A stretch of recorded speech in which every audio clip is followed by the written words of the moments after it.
तो आज का टॉपिक रहेगा यूनिट 4 में केमिकल बॉइलिंग चल रहा है।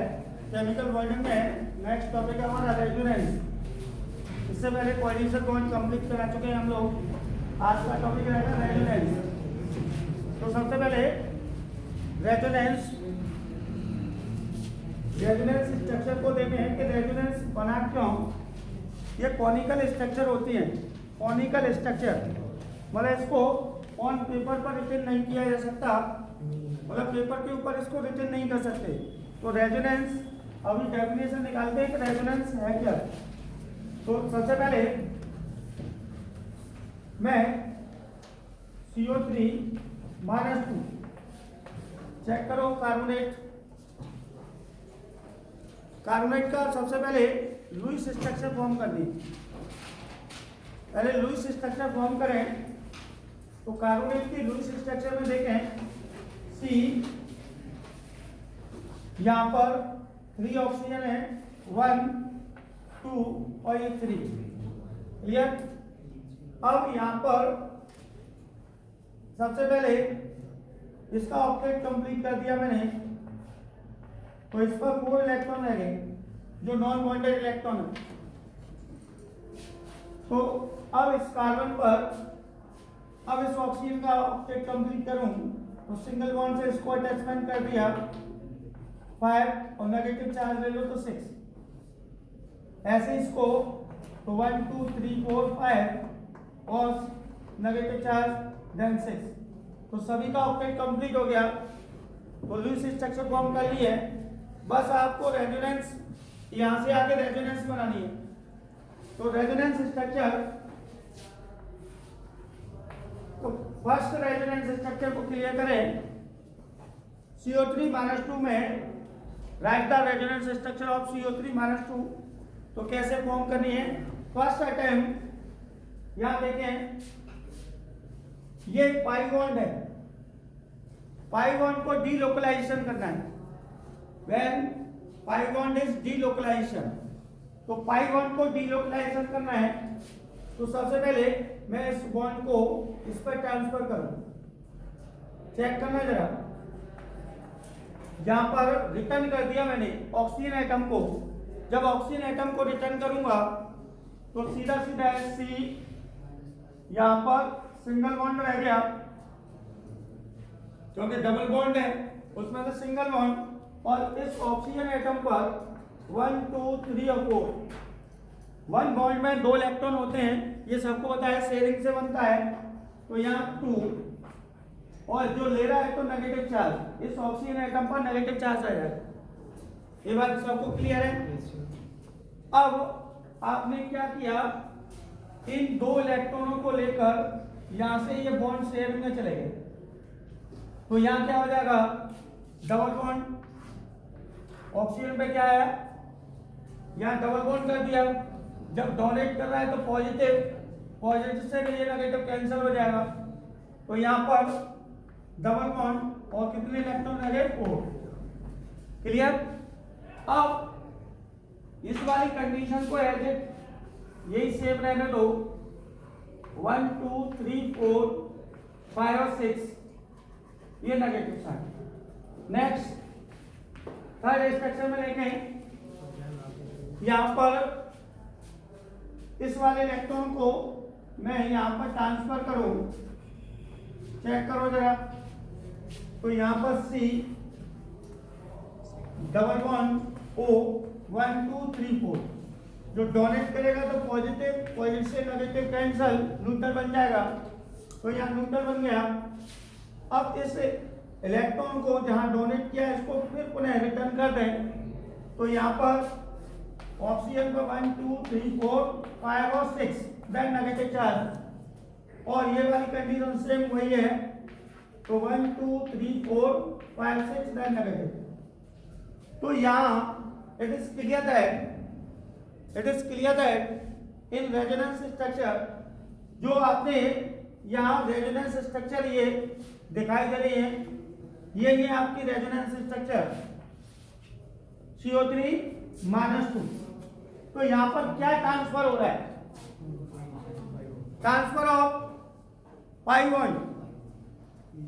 ट्रांसफर ऑफ पाई बॉन्ड, या हम कह सकते हैं when pi electron is delocalised, pi electron का क्या हो, delocalised, then different structure are formed. When pi electrons are delocalized and different structure are formed, this structure is known as resonance, and this phenomenon is known as resonance. ये resonating structure और ये phenomenon कहलाएगा resonance. तो किसी भी इसका मतलब resonance के लिए हमें पाई चाहिए, मतलब पाई इलेक्ट्रॉन का डीलोकलाइजेशन जब भी होगा जब उसमें पाई बॉन्ड प्रेजेंट हो। तो हम रेजोनेंस की डेफिनेशन अब यहां से निकाल सकते हैं कि रेजोनेंस है क्या। तो हम क्या लिख सकते हैं, when delocalisation of pi electron and different structure form, this different structure is called resonance structure and this phenomenon is known as resonance. Clear? तो ये यहां पर रेजोनेंस ये बनी आपकी CO3-2 की। अब चेक करते हैं CO2। अब आपको दे दिया नेक्स्ट एग्जांपल, CO2 की रेजोनेंस स्ट्रक्चर फॉर्म कीजिए। क्लियर? तो सबसे पहले CO2 की रेजोनेंस स्ट्रक्चर फॉर्म करने से पहले लुईस स्ट्रक्चर फॉर्म आनी चाहिए। जिसने लुईस स्ट्रक्चर फॉर्म कर ले वो रेजोनेंस इजीली फॉर्म कर लेगा। बस आपको क्या करना है कि उसमें पाई इलेक्ट्रॉन को डीलोकलाइज करना है, मतलब ये प्रूव कर रहा है कि ये वाला जो बॉन्ड है पाई वो पर्टिकुलर इस ऑक्सीजन पर ही नहीं है। अब यहाँ पर एक रेजोनेंस हाइब्रिड स्ट्रक्चर और बनेगी, रेजोनेंस हाइब्रिड स्ट्रक्चर O और ये O और ये O, तो पार्शियल ऐसे करके पार्शियल डबल बॉन्ड हो, मतलब ये वाला डबल बॉन्ड है पर्टिकुलर करा है कि इस ऑक्सीजन एटम पर नहीं सभी ऑक्सीजन एटम पर, तो इसलिए तो पाई इलेक्ट्रॉन का डीलोकलाइजेशन कराया। और क्लियर होगा अगर मैं एरोमेटिक कंपाउंड ले लूं तो वहां पर और क्लियर हो जाएगा। जैसे एरोमेटिक कंपाउंड पहले CO2 को छोड़कर मैं एरोमेटिक कंपाउंड लेता हूं। क्लियर? तो एरोमेटिक में सपोज करो मैंने बेंजीन के ऊपर फिनोल ले लिया, बेंजीन के ऊपर OH ग्रुप ले लिया, जहां से क्योंकि ये आपको सेकंड केमिस्ट्री में पढ़ना है तो यही क्लियर कर देते हैं हम। यहां पर ऑक्सीजन चेक करो कि ऑक्सीजन के एटम और सेल में 6 इलेक्ट्रॉन थे, तो एक तो यहां पर कार्बन है, ये बात समझ में आ रही है सब लोगों को कि यहाँ पर कार्बन है, तो एक कार्बन के साथ शेयरिंग करके एक ऑक्सीजन का कोवैलेंट बॉन्ड फॉर्म हो गया। दूसरा इस ऑक्सीजन ने हाइड्रोजन के साथ बना लिया, तो आटम और सेल में 6 इलेक्ट्रॉन थे, अब रह गए हमारे पास 4। क्लियर? अब यहाँ पर चेक करो, यहाँ पर इस वाले इलेक्ट्रॉन को मैं यहाँ पर ट्रांसफर कर दूं तो क्या हो जाएगा, डबल बॉन्ड हो जाएगा। देखो जरा O ऑक्सीजन, अब कितने रह गए इस पर, 2 इलेक्ट्रॉन, जब डोनेट कर रहा है तो पॉजिटिव चार्ज और ये सिंगल चार्ज H। क्लियर? अब इस पाई इलेक्ट्रॉन को मैंने इस पोजीशन पे ले लिया रिंग से बाहर, तो इस पाई इलेक्ट्रॉन में 2 इलेक्ट्रॉन होंगे, तो यहां पर ये नेगेटिव चार्ज आएगा, एक्सेप्ट कर रहा है। बॉन्ड की कंडीशन कहां रह गई, यहां पर सेकंड कंडीशन देखें, सेकंड में क्या किया, इस बॉन्ड को मैंने यहां ट्रांसफर कर दिया। चेक करो, इस बॉन्ड को मैंने इस पोजीशन पे ट्रांसफर किया है, तो ये वाली कंडीशन देखें, चेक करो, ये बॉन्ड यहां पर आ गया। इस भाई 2 इलेक्ट्रॉन से बॉन्ड फॉर्म होगा, तो यहां पर दे दिया। अब यहां पर ये वाला इलेक्ट्रॉन मैंने इस पोजीशन पे ले लिया, तो एक बॉन्ड में कितने इलेक्ट्रॉन, 2, देन ले एक्सेप्ट करा है तो नेगेटिव चार्ज, और ये वाला बॉन्ड इसी पोजीशन पर है, ये वाली कंडीशन O सिंगल H, ये पॉजिटिव। क्लियर? नेक्स्ट कंडीशन देखें, अब इस वाले को मैंने यहां ट्रांसफर कर दिया। चेक करो, यहां पर ये बॉन्ड है यहाँ आ गया, तो इस बॉन्ड को, इस वाले बॉन्ड को मैंने इस पोजीशन पे ले लिया, तो ये वाला चेक करो, ये कंडीशन आ जाएगी, और ये वाला बॉन्ड इस पोजीशन पर डबल बॉन्ड OH, ये प्लस था। नेक्स्ट पोजीशन देखें, इस वाले बॉन्ड को मैंने यहाँ ट्रांसफर कर दिया, तो कंडीशन क्या बनी, ये कंडीशन, और इस जो इलेक्ट्रॉन एक्सेप्ट किया इसको रिटर्न कर दिया, तो यहाँ सिंगल बॉन्ड हो जाएगा, O सिंगल से H बॉन्ड 4 इलेक्ट्रॉन हो गए। जरा चेक करो फर्स्ट स्ट्रक्चर और लास्ट स्ट्रक्चर, फर्स्ट स्ट्रक्चर और लास्ट स्ट्रक्चर में क्या डिफरेंट है। फर्स्ट स्ट्रक्चर और लास्ट स्ट्रक्चर में देखें, बॉन्ड वो वाला यहाँ पर है, ये वाला बॉन्ड यहाँ पर है, इसका मतलब यहाँ से क्लियर हो जाएगा ट्रांसफर ऑफ पाई इलेक्ट्रॉन या delocalisation of pi electron. Pi electron का क्या हो रहा है, डीलोकलाइजेशन, मतलब मूव कर रहा है रिंग के अंदर। देखो पाई इलेक्ट्रॉन रिंग के अंदर क्या कर रहा है, मूव। तो यहां पर पूरा पाई इलेक्ट्रॉन का डीलोकलाइजेशन हो गया, जिससे क्या होगा, डिफरेंट स्ट्रक्चर फॉर्म होंगी। ये डिफरेंट स्ट्रक्चर फॉर्म हुई है, it is called resonance structure, and this phenomenon is known as resonance. यही कहलाता है हमारा, मतलब पाई इलेक्ट्रॉन का यहाँ पर पूरा कंप्लीटली डीलोकलाइजेशन कर दिया, मतलब मूव कर दिया रिंग के अंदर। मतलब ये कहना चाह रहा है कि जो रिंग में जो पाई इलेक्ट्रॉन है 3, वो पर्टिकुलर इन कार्बन पर नहीं है, 6 कार्बन एटम पर प्रेजेंट है। इसलिए कहते हैं कि रिंग के अंदर जो कार्बन एटम है, इन पर सब पर पार्शियल डबल बॉन्ड कैरेक्टर होता है। पार्शियल मतलब सब पर ये बॉन्ड है पाई, वो सभी पे प्रेजेंट है, पर्टिकुलर इन 3 पर नहीं। तो यही रेजोनेंस का मीन्स है कि किसी भी कंपाउंड के अंदर या मॉलिक्यूल्स के अंदर उस पाई इलेक्ट्रॉन का डीलोकलाइजेशन दिखाना, तो वही कहलाता है हमारा रेजोनेंस। क्लियर। तो रेजोनेंस से स्टेबिलिटी बढ़ जाती है, रेजोनेंस से क्या होगा, स्टेबिलिटी बढ़ जाएगी। तो यहाँ पर जो रेजोनेंस बनाई ये इनऑर्गेनिक कंपाउंड की, ये ऑर्गेनिक कंपाउंड की, तो यहाँ पर आप 12th क्लास में जाएंगे तो आपको बताया जाएगा कि phenol react with nitric acid. Nitric acid का फॉर्मूला होता है HNO3। Clear. Nitric acid, sulphuric acid, hydrochloric acid. तो यहाँ नाइट्रिक एसिड है, तो इससे प्रोडक्ट बनाने हैं कंसंट्रेट H2SO4 की प्रेजेंस में। तो जब कंसंट्रेट H2SO4 की प्रेजेंस में बनेगा तो प्रोडक्ट क्या बनेगा, तो प्रोडक्ट देखें, इससे 2 प्रोडक्ट बनेंगे। एक बनेगा ऑर्थो OH NO2 और एक पैरा OH और ये NO। इससे 2 पोजीशन बनती है, क्योंकि रिंग के अंदर 3 पोजीशन होती हैं। चेक करो, रिंग के अंदर 3 पोजीशन बताई है मैंने। इधर देखो, रिंग के अंदर 3 पोजीशन प्रेजेंट रहती है, 1 2 3 4 5 और 6। ये 2 6 पोजीशन है, वो ऑर्थो पोजीशन होगी, जिसको O से रिप्रेजेंट करते हैं, ऑर्थो पोजीशन कहते हैं इसको, 2 और 6 को। 3 और 5 पोजीशन को कहते हैं मेटा पोजीशन, और 1 और 4 पोजीशन को कहेंगे पैरा। क्लियर। लेकिन ये नंबरिंग से स्टार्ट हो गई। नंबरिंग कहां से स्टार्ट कर रहे हो आप, ऐसा नहीं है कि मैंने यहां पर OH लगा दिया, यहां पर OH लगा दिया तो नंबरिंग यहां से स्टार्ट होगी। तब देख लो, नंबरिंग 2 और 6 पोजीशन होगी, वही ऑर्थो होगी, और आपका 3 और 5 होगा वो मेटा होगा, और 1 और 4 पोजीशन होगी पैरा होगी। क्लियर।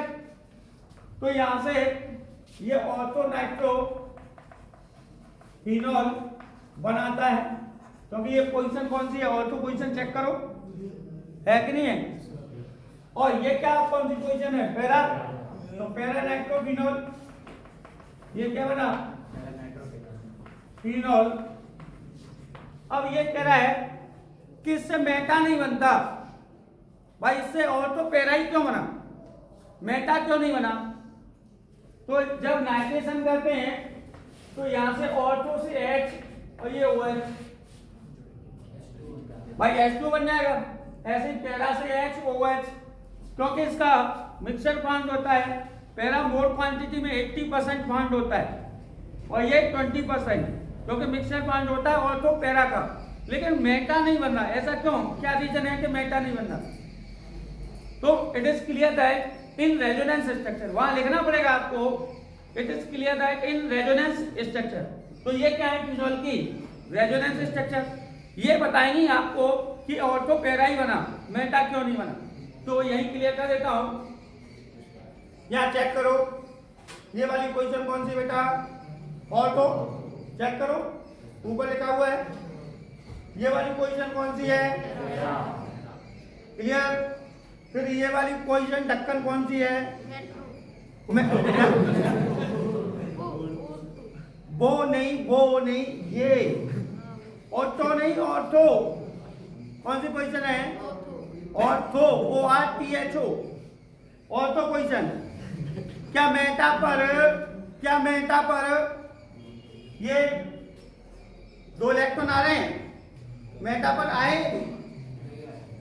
मेटा कौन सी है, ये और ये, क्या मेटा पोजीशन में इलेक्ट्रॉन आ रहे हैं, नहीं आ रहे ना, तो इलेक्ट्रॉन डेंसिटी कहां मोल है, ऑर्थो पैरा पर, ऑर्थो पैरा पर इलेक्ट्रॉन डेंसिटी।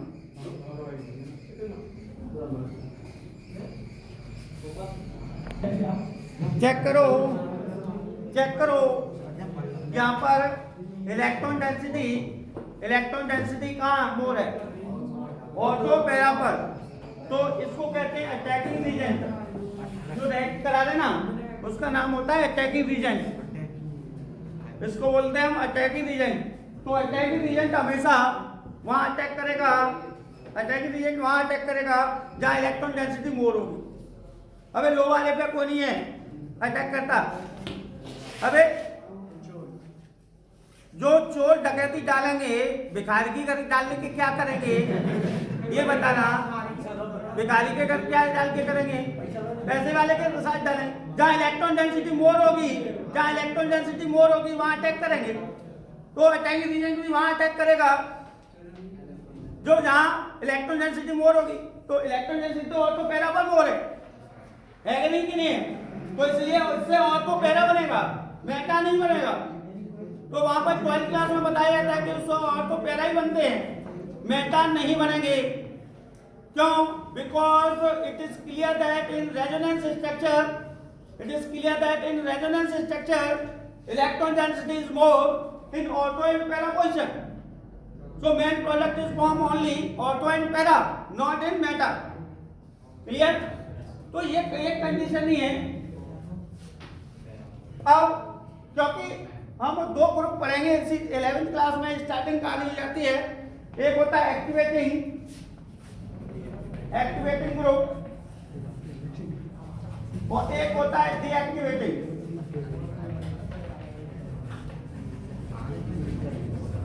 एक्टिवेटिंग ग्रुप, तो हम एक्टिवेटिंग को क्यों याद करें, डीएक्टिवेटिंग में 2 है हमारे पास। एक्टिवेटिंग को छोड़ दो, डीएक्टिवेटिंग को लो अपने सिलेबस के अकॉर्डिंग। एक तो एल्डेहाइड है और एक COOH है। ये 2 चीज याद रखो जब तक, वैसे तो बहुत है लेकिन ये वाले क्या है, डीएक्टिवेटिंग ग्रुप है। कौन से हैं? तो OH कौन सा होगा? एक्टिवेटिंग। भाई जो अब दिखाई नहीं दे रहा, मैं यहाँ पर Cl लगा दूं, बताओ कौन सा ग्रुप है? Activating group. तो एक्टिवेटिंग ग्रुप होगा तो इलेक्ट्रॉन डेंसिटी हमेशा ऑर्थो पैरा पर ज्यादा होगी। क्या होगी? ऑर्थो पैरा पर। किससे? एक्टिवेटिंग से। क्लियर? यदि आपने डीएक्टिविंग जोड़ दिया तो ये तो फिनॉल की रेजोनेंस स्ट्रक्चर हो गई, जिससे ऑर्थो पैरा बन रहा था। क्लियर? क्योंकि आपको पढ़नी पड़ेगी 12th क्लास में इलेक्ट्रोफिलिक सब्स्टिट्यूशन रिएक्शन। तो इलेक्ट्रोफिलिक सब्स्टिट्यूशन रिएक्शन 4 होती हैं। पहला हेलोजनेशन, दूसरा सल्फोनेशन, तीसरा नाइट्रेशन, क्योंकि नाइट्रेशन बताया, और चौथा आपका फ्रीडल-क्राफ्ट रिएक्शन। तो यहाँ यहीं से क्लियर हो जाता है। तो एक तो रेजोनेंस मैंने फिनॉल की बना दी। अब मैं रेजोनेंस स्ट्रक्चर में से कोई भी ले लो, एक एक्टिवेटिंग की बना दी, एक डीएक्टिवेटिंग की, जिससे क्लियर हो जाएगा उससे प्रोडक्ट क्या बनेगा। क्लियर? चलो चेक करो, अभी बहुत बनवाऊंगा रेजोनेंस स्ट्रक्चर, बस डेफिनेशन निकालनी थी। चेक करो, बेंजीन के ऊपर C++ लगा लो। इधर देखो, बेंजीन के ऊपर C++ ग्रुप लग गया तो बेंजोइक एसिड कहलाता है। क्या कहलाएगा? बेंजोइक। क्लियर? तो बेंजोइक एसिड हो जाएगा। अब ये बेंजोइक एसिड इस ऑक्सीजन पर देखिए कितने हैं? 4। इस ऑक्सीजन पर 4। क्लियर? अब क्या करें कि अभी चेक करना, इस इलेक्ट्रॉन को जब डीएक्टिवेटिंग ग्रुप होगा तो रिंग से पाई इलेक्ट्रॉन बाहर जाएगा। रिंग से बाहर जा रहा है, उसमें क्या इनर में आ रहा था। अब तो यहां पर क्या हुआ? डबल बॉन्ड हुआ इस कार्बन पर, कार्बन है यहां डबल बॉन्ड हो गया। जब डोनेट कर रहा है तो इस पोजीशन में पॉजिटिव, जब पॉजिटिव चार्ज है इस ऑक्सीजन को मैंने ट्रांसफर कर दिया तो यहां पर सिंगल बॉन्ड हो जाएगा। कितने रह गए? 6 ले रहा है, असर कर रहा है माइनस चार्ज, देन सिंगल और सिंगल डैश H, इसको ऊपर रिप्रेजेंट कर दिया है क्योंकि ज्यादा स्पेस ले रहा था इसलिए। ऐसे कहीं भी लगा सकते हैं। अब बॉन्ड की पोजीशन क्लियर। नेक्स्ट पोजीशन में क्या करोगे आप? इसको, इस बॉन्ड को जैसे उसमें ट्रांसफर किया, ये वाला बॉन्ड प्लस चार्ज यहां पर आ जाएगा, बॉन्ड का ट्रांसफर यहां। तो ये वाली कंडीशन है एज सी सिग्निटस O 1 2 3 4 5 6 negative O सिग्निटस H। Clear? फिर और एक क्रम को छोड़ो, नेक्स्ट पोजीशन क्या बनेगी? ये पॉजिटिव चार्ज इस पोजीशन पर आ जाएगा। यहाँ condition C O 1 2 3 4 5 6 negative O सिग्निटस H। Clear? अब लास्ट में क्या करो? इसको यहीं से ट्रांसफर करो और इस वाले को यहाँ पर ये ट्रांसफर होगा तो इस पोजीशन पे आ जाएगा। तो ये वाली कंडीशन बन गई। चेक करो फर्स्ट और लास्ट स्ट्रक्चर।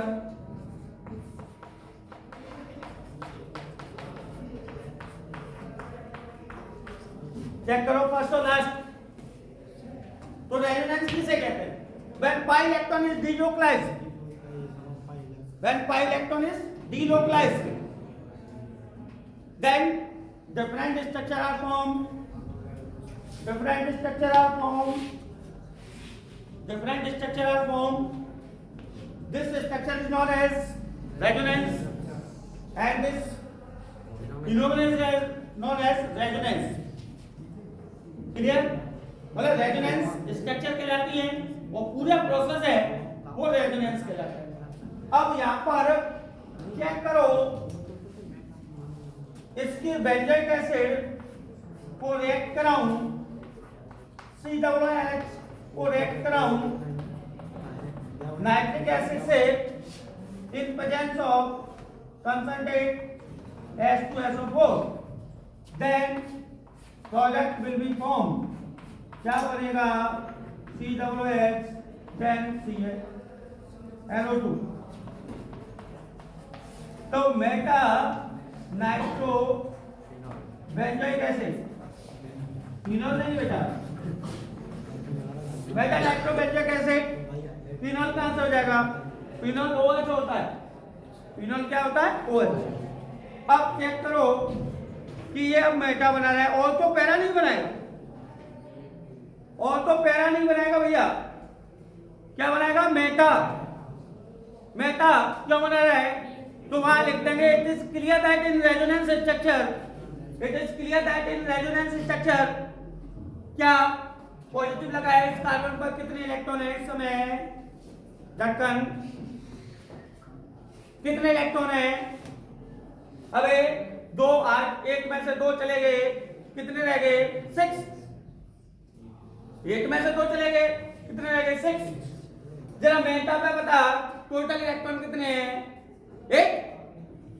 ऑक्टेट कंप्लीट है ना यहाँ। इस पोजीशन पर पैरा चेक करो, पैरा ही है तो यहाँ कितने होंगे? 6। और मेटा पे कितने होंगे? 1। यहाँ चेक करो ये ऑर्थो पोजीशन तो कितने हैं? 6। मेटा पर 1। तो इलेक्ट्रॉन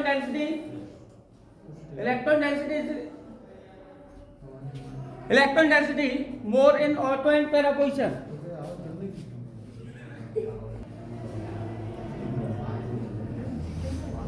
चेक करो यहां पर इलेक्ट्रॉन डेंसिटी इस पोजीशन पे मोर है। इलेक्ट्रॉन डेंसिटी मेटा पर, इलेक्ट्रॉन डेंसिटी का मतलब नंबर ऑफ इलेक्ट्रॉन कहां मोर है। क्लियर? तो यहां मेटा पोजीशन पर 8 इलेक्ट्रॉन है, और तो पैरा पर कितने हैं? 6। तो अटैकिंग रीजन कहां अटैक करेगा? अटैकिंग रीजन का कहां अटैक है? जो कहां डकैती डालेगा? मेटा पोजीशन में डालेगा। कहां डाल रहा है? मेटा पर। मेटा पर क्यों डाल रहा है? नंबर ऑफ इलेक्ट्रॉन डेंसिटी मोर है तो मेटा पोजीशन। ये जल्दी एग्जांपल से जल्दी समझ में आ रहा है? आ रहा है? आ रहा है, कह रहा है आ रहा है। तो यहां देखो चेक करो तो मेटा पोजीशन पर इलेक्ट्रॉन डेंसिटी मोर है तो अटैकिंग रीजन तो वहां अटैक करता है जहां इलेक्ट्रॉन डेंसिटी मोर हो। तो ये ध्यान रखना कि एक्टिवेटिंग ग्रुप है या डीएक्टिवेटिंग ग्रुप है। यदि आपका एक्टिवेटिंग ग्रुप हुआ तो पैरा बनेगा, अगर आपका डीएक्टिवेटिंग हुआ तो मेटा। तो हम जब तक याद कर ले कि डीएक्टिवेटिंग में कौन से हैं? CHO और आपका COOH। क्लियर? जहां मेटा प्रोडक्ट बनेगा 12th क्लास में यही है आपके दो सिलेबस के अंदर, CHO बेंजीन जेट और बेंजोइक एसिड। अगर CHO लगा दूंगा तो वही ऐसे ही रेजोनेंस स्ट्रक्चर बनेंगे।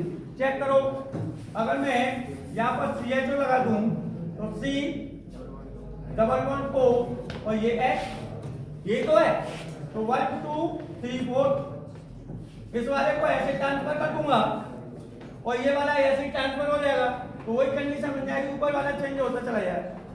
तो ये बेंजीन जेट की रेजोनेंस स्ट्रक्चर आ जाएंगे। तो यहां से भी क्या आ रहा है? Plus plus plus. तो इससे क्लियर हो रहा है कि इलेक्ट्रॉन डेंसिटी कहां हो रहा है? मेटा पर। अटैकिंग रीजन कहां अटैक करेगा? Meta. So main product is form Meta. Clear? Not ortho and para. तो आपने समझ लिया कि ऑर्थो, मेटा और पैरा की कहानी। अब वहीं आ जाए जहां चल रहे थे इनऑर्गेनिक में, क्योंकि आपने रेजोनेंस की सही क्लियर स्ट्रक्चर यहां से क्लियर हो जाती है कि रिंग के अंदर जो पाई इलेक्ट्रॉन है ना, ये 3 बॉन्ड है पाई, वो ये समझ लो कि ऐसे मोशन कर रहे, मोशन में है, मतलब घूम रहे हैं। इसलिए क्या करते हैं हम? सर्किल बना देते हैं। वैसे ये dot dot dot dot dot dot dot, लेकिन क्या करते हैं इसका पूरा टाइम लगता है तो सर्किल बनाते हैं, देन बेंजीन, ये तो लिखते हैं।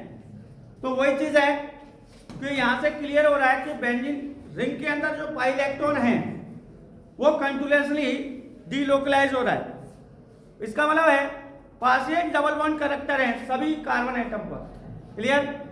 तो रेजोनेंस से क्या होता है कि उसकी स्टेबिलिटी बढ़ जाती है। क्लियर? तो स्टेबिलिटी, तो जितने भी आप एरोमेटिक कंपाउंड हैं उनमें रेजोनेंस प्रेजेंस होगा।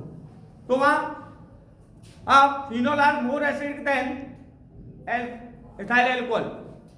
तो वहाँ 12 क्लास में पढ़ेंगे, आप लिख देंगे वहाँ तो point due to clear that in resonance structure.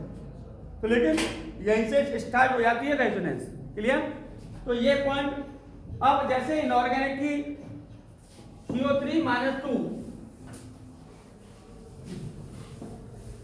यहां चेक करो CO3-2 की रेजोनेंस स्ट्रक्चर नहीं आए किसी को बनाने के लिए तो बता देना। जैसे CO2 घर पे अपने आप ट्रेंड करना, कोशिश करना ट्राई करने की, क्या रेजोनेंस बन रही है नहीं बन रही। जैसे CO2 की, तो सबसे पहले लुईस स्ट्रक्चर फॉर्म कीजिए। तो लुईस स्ट्रक्चर कार्बन की आटोमोस्ट सेल में कितने इलेक्ट्रॉन? वो कह रहा है 4। ऑक्सीजन आटोमोस्ट सेल में कितने इलेक्ट्रॉन? 6। तो 2 से इसको डबल बॉन्ड कर दिया तो इस पर ढक्कन कितने हो गए? 1। 2 से इसको डबल बॉन्ड कर दिया तो इस पर कितने हो गए? 1। कार्बन का ऑक्टेट कंप्लीट हो गया। CO2, अब इसकी रेजोनेंस बनानी, चेक करो। मैं इसको 2 इलेक्ट्रॉन को यहां ट्रांसफर कर दूं तो कितना हो गया? ट्रिपल 1 2 3, 2 इलेक्ट्रॉन दे रहा हूं तो एक बॉन्ड फॉर्म हो जाएगा। ऑक्सीजन पर कितने रह गए? डोनेट कर रहा है पॉजिटिव। क्लियर? अब इस एक और इलेक्ट्रॉन को ऐसे ट्रांसफर कर दिया, सिंगल 1 2 3 4 5 6, नेगेटिव से पॉजिटिव कैंसिल तो न्यूट्रल ही बनेगा। क्लियर? तो एक रेजोनेंस स्ट्रक्चर बन गई आपकी। अब उसकी दूसरी बनानी है, सेकंड बनानी है, तो इसको पलट दो। ठीक है, ऐसे कर दो। नहीं आता कैसे है? इधर देखो, मैं और क्लियर कर रहा हूं आता कैसे है। अब सी, क्लियर? इसको सबसे पहले मैंने एक इलेक्ट्रॉन डोनेट किया, मतलब यहां पर ट्रांसफर किया, डबल बॉन्ड हो जाएगा, ये डबल बॉन्ड हो गया। कितने? 4। जब डोनेट कर रहा है पॉजिटिव आएगा, पॉजिटिव से कैंसिल। ठीक है? अब इसको ऐसे ही यहां पर ट्रांसफर किया तो ये डबल बॉन्ड, ठीक है, 4 हो गए, ये भी खत्म चार्ज। अब इसमें क्या करना है कि ये वाली रेजोनेंस स्ट्रक्चर बनी है, अब मुझे ट्रिपल बॉन्ड इधर लाना है, तो इसको तो मैंने कर दिया यहां पर। तो इससे क्या होगा? इस पोजीशन पर ट्रिपल बॉन्ड हो जाएगा, 2 इलेक्ट्रॉन हट जाएंगे, नेगेटिव चार्ज आ जाएगा, और इस वाले से इसको रिटर्न कर दूंगा तो यहाँ पर ऑक्सीजन पर पॉजिटिव और इस पर नेगेटिव, सॉरी सिंगल बॉन्ड होगा। यहाँ पर चेक करो, जैसा कोई है कि नहीं है, तो पाई इलेक्ट्रॉन का डीलोकलाइजेशन किया, मतलब रेजोनेंस उनमें ही पाया जाएगा जिसमें पाई इलेक्ट्रॉन प्रेजेंट हो। पहली कंडीशन है तो पाई इलेक्ट्रॉन, तो इलेक्ट्रॉन का डीलोकलाइजेशन होना चाहिए। तो ये कहलाती है रेजोनेंस स्ट्रक्चर ऑफ, कितनी रेजोनेंस स्ट्रक्चर फॉर्म हो रही है CO2 में? 1 और 2, 2 रेजोनेंस स्ट्रक्चर फॉर्म होगा। क्लियर?